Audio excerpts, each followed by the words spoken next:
अस्सलाम वालेकुम। मैं सिद्दीकी मिटवार बाबा हाला मौजू कलाम। बकोलो सुञे भींगे जे ॾाढो आहे सघो, डप ख़ौफ़ ॾेई मञाए तो छा न वे। टेंशननि में बीमारियूं ॾेई बुखूं ॾेई वरी किरियूं कराए तो छा न वे। बकोलो सुञे भींगे जे ॾाढो आहे सघो आहे, डप ख़ौफ़ ॾेई मञाए तो छा न वे। टेंशननि में बीमारियूं ॾेई बुखूं ॾेई वरी किरियूं कराए तो छा न वे। मालदार सेहतमंद ॿिए न ज़माने में रहनि था। मालदार सेहतमंद ॿिए न ज़माने में रहनि था। ख़ुशि छाजे लाइ तो थिए, सब्ज़ बाग़नि ते हसी वाइदनि ते मञाए तो छा न वे। बकोल सुञे भींगे जे ॾाढो आहे सघो आहे, ख़ौफ़ डप ॾेई मञाए तो छा न वे। टेंशननि में बीमारियूं ॾेई बुखूं ॾेई वरी किरियूं कराए तो छा न वे।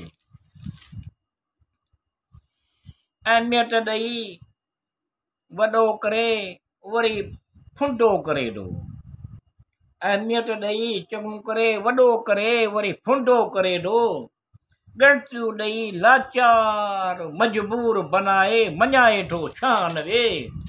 बकोल सुञे भींगे जे ॾाढो आहे सघो, डप ख़ौफ़ ॾेई मञाए तो छा न वे।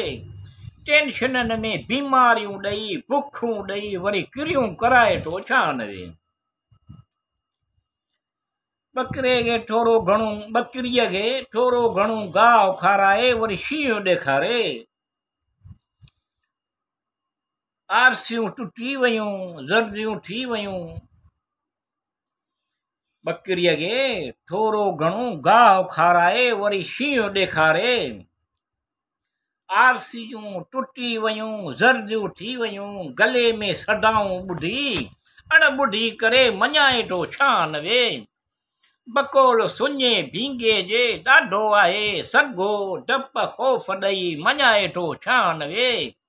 टेंशननि में बीमारियूं ॾेई बुखूं ॾेई वरी किरियूं कराए तो छा न वे।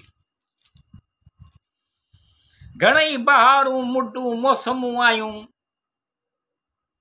घणई बहारूं मुडूं मौसमूं वियूं। घणई बहारूं मुडूं मौसमूं आयूं, घणई बहारूं मुडूं मौसमूं वियूं।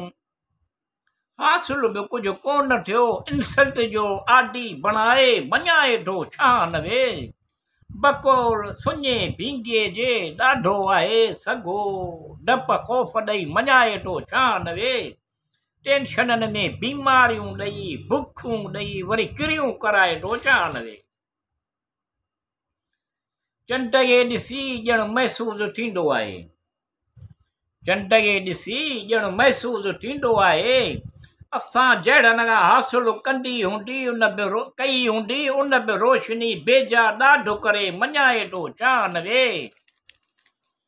बकोल सुञे भींगे जे ॾाढो आहे सघो, डप ख़ौफ़ ॾेई मञाए तो छा न वे। टेंशननि में बीमारियूं ॾेई बुखूं ॾेई वरी किरियूं कराए तो छा न वे।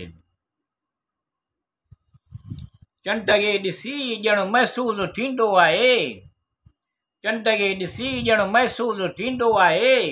असां जहिड़नि खां हासिल कंदी हूंदी उन में रोशनी बेजा ॾाढो करे मञाए तो छा न वे। बकोल सुञे भींगे जे ॾाढो आहे सघो, डप ख़ौफ़ ॾेई मञाए तो छा न वे। टेंशननि में बीमारियूं ॾेई बुखूं ॾेई वरी किरियूं कराए तो छा न वे।